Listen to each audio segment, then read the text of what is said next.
Assalamualaikum warahmatullahi wabarakatuh. Perkenalkan, nama saya Tasya Ratri Putriana dengan NIM akhir 198. Saya akan menjelaskan materi mengenai sosiologi hukum Islam. Nah, untuk yang pertama, definisi sosiologi.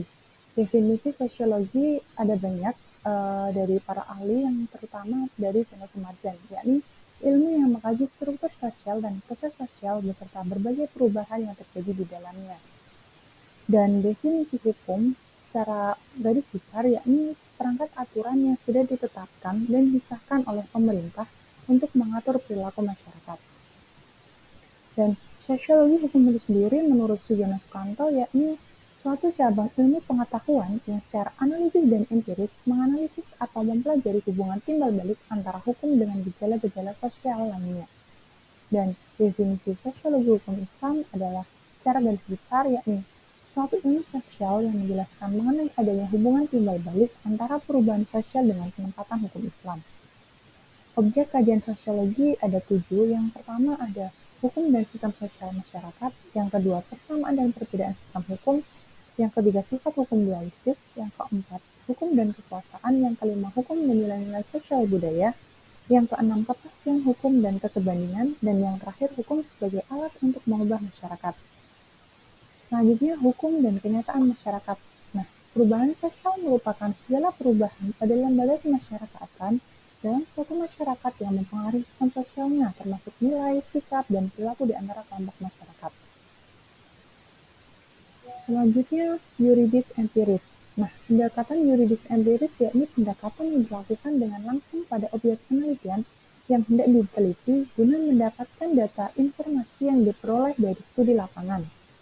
Sifat dari yuridis empiris yakni law in action study, law in concrete study, dan non-doktrinal. Selanjutnya yuridis normatif, yakni pendekatan yang dalam artian menelaah kaidah atau norma-norma dan aturan-aturan yang berhubungan dengan tindak pidana kesusilaan dengan cara studi kepustakaan library research, yaitu dengan membaca, mengutip, menyalin, dan menelaah terhadap suatu teori yang berkaitan erat dengan permasalahan studi lapangan. Sifatnya yakni law in book story, paper rule study, law in abstracto, and doctrinal. Dan selanjutnya ini masa pemikiran hukum positivisme. Nah, aliran ini mempunyai suatu pandangan di mana mengharuskannya pemisahan antara hukum dan moral secara tegas. Maksudnya adalah antara hukum yang berlaku dan hukum yang seharusnya. Dan selanjutnya bentuk dari positivisme hukum itu ada 2, yakni positivisme yuridis dan positivisme sosiologis. Nah, kelebihan dan kelemahan dari hukum positivisme, yang pertama kelebihannya yakni adanya tatanan masyarakat yang teratur, adanya kepastian hukum, dan terjaminnya keadilan secara hukum. Dan kelemahannya yakni sulit tercapainya keadilan sosial, sistem hukum positif yang tertutup, dan sistem hukum yang dapat dipengaruhi oleh kekuasaan politik negara. Selanjutnya, masa pemikiran hukum sociological jurisprudence. Nah, ini salah satu aliran yang mana memandang bahwa hukum yang baik itu haruslah hukum yang sesuai dengan hukum yang hidup di masyarakat. Nah, aliran ini tegas memisahkan antara hukum positif atau the positive law dengan hukum yang hidup atau the living law. Pada dasarnya, mazhab ini menyatakan bahwa hukum sebagai suatu norma sosial itu tidak dapat terlepas dari nilai-nilai yang berlaku dalam suatu masyarakat karena terdapat keterkaitan yang erat antara hukum dan masyarakat. Nah, untuk tokohnya yaitu ada Eugen Ehrlich dan Rolf Pohn. Dan selanjutnya mazhab pemikiran hukum living law, yakni sebagai produk budaya, hukum selalu eksis dalam setiap masyarakat. Karenanya hukum yang tidak diciptakan, namun hukum ditemukan dalam masyarakat atau disebut dengan the living law. Nah, namun dengan seiring lahirnya negara modern, living law ini cenderung hilang dan diganti dengan hukum positif atau state law. Bahkan living law tidak dianggap sebagai hukum.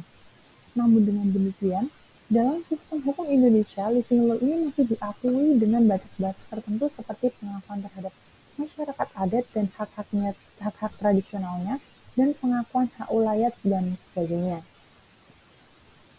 Selanjutnya, karakteristik dari living law itu bentuknya tidak tertulis, sifatnya tidak otonom, bentuk adat kebiasaan, norma agama, dan lainnya. Pembentukan ditentukan dalam masyarakat, sanksinya tidak wajib ada, sumber pergaulan hidup masyarakat, tujuan keadilan, dan pemaksaan kesadaran dalam masyarakat. Nah, selanjutnya masa pemikiran hukum utilitarianisme, yakni aliran yang meletakkan asas kemanfaatan sebagai tujuan utama hukum, yakni kemanfaatan diartikan sebagai kebahagiaan. Nah, manusia berguna untuk mendapatkan kebahagiaan dan mengurangi suatu penderitaan. Baik buruknya perbuatan manusia itu mendatangkan kebahagiaan atau tidak. Nah, undang-undang hendaknya dapat memberikan kebahagiaan terbesar bagi sebagian besar masyarakat, upon the greatest happiness on the greatest number.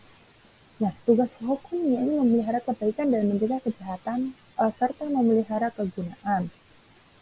Selanjutnya pemikiran hukum Emil Durkheim. Nah, perhatian Durkheim yang utama itu adalah bagaimana masyarakat dapat mempertahankan integritas dan koherensinya pada masa modern, ketika hal-hal seperti latar belakang keagamaan dan etnis bersama tidak ada lagi.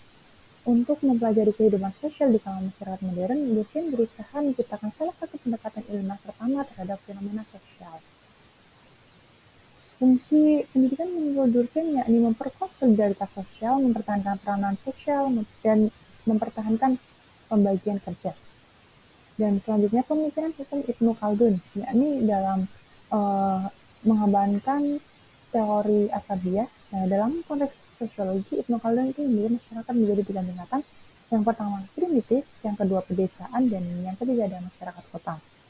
Serta 4 fase krisis sejarah, yakni ada kebangkitan, kegemilangan, kemerosotan, serta keruntuhan.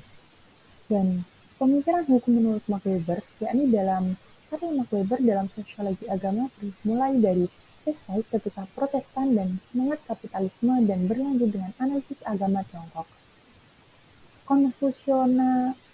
Konfusianisme dan Taoisme agama India, sosiologi Hindu dan Buddha, dan Yudaisme kuno, karyanya tentang agama-agama lain terhenti setelah kematiannya secara mendadak tahun 1920, sehingga ia tidak dapat melanjutkan penelitiannya tentang Yudaisme kuno dengan penelitian tentang Mazmur. Nah, untuk yang selanjutnya ada H.L. Hubbard, yakni karyanya yang paling dikenal adalah konsep hukum, yakni isi dari gagasan-gagasan yang terpenting dari buku tersebut, yakni kritik terhadap John Austin bahwa hukum adalah perintah penguasa yang ditopang oleh ancaman hukuman dan pemisahan antara peraturan primer dan peraturan sekunder. Selanjutnya ada efektivitas hukum. Nah, merupakan kemampuan hukum untuk menciptakan atau melahirkan keadaan atau situasi seperti yang dikehendaki atau diharapkan oleh hukum itu sendiri. Nah, dalam kenyataannya, hukum itu tidak hanya berfungsi sebagai social control, tetapi dapat juga menjalankan fungsi rekayasa sosial. Nah, faktor yang mempengaruhi efektivitas hukum ada hukum itu sendiri, cara penegak hukum, sarana prasarana, masyarakat, dan budaya. Yang selanjutnya ada law and social control. Ini bertujuan mencapai keserasian antara stabilitas dengan perubahan dalam masyarakat. Dari sudut sifatnya, social control itu bersifat preventif atau represif. Preventif merupakan usaha pencegah terhadap terjadinya gangguan kepastian dan keadilan, sedangkan usaha represif bertujuan mengembalikan keserasian hukum dengan masyarakat proses social control. Dan selanjutnya ada hukum progresif, yakni bertujuan untuk mendorong bekerja hukum agar lebih berani membuat terobosan dalam menjalankan hukum di Indonesia. Selain itu, pembentukan gagasan hukum progresif ini juga dimaksudkan agar dunia hukum tidak hanya dibelenggu oleh pikiran positivisme dan legal analytical. Dan yang terakhir ada social legal studies. Nah, ini pendekatan interdisipliner untuk menganalisis hukum, fenomena hukum dan hubungan antara ini dan masyarakat luas. Pekerjaan teoritis dan empiris disertakan, dan perspektif dan metodologi diambil dari humaniora serta ilmu sosial. Nah, essential social legal studies adalah menjawab dan menjelaskan berbagai persoalan hukum dengan pendekatan teoritis dan metodologis yang interdisipliner, utamanya berkelindan dengan ilmu sosial humaniora. Nah, itu tadi materi yang dapat saya jelaskan. Kurang lebihnya saya mohon maaf. Terima kasih. Wassalamualaikum warahmatullahi wabarakatuh.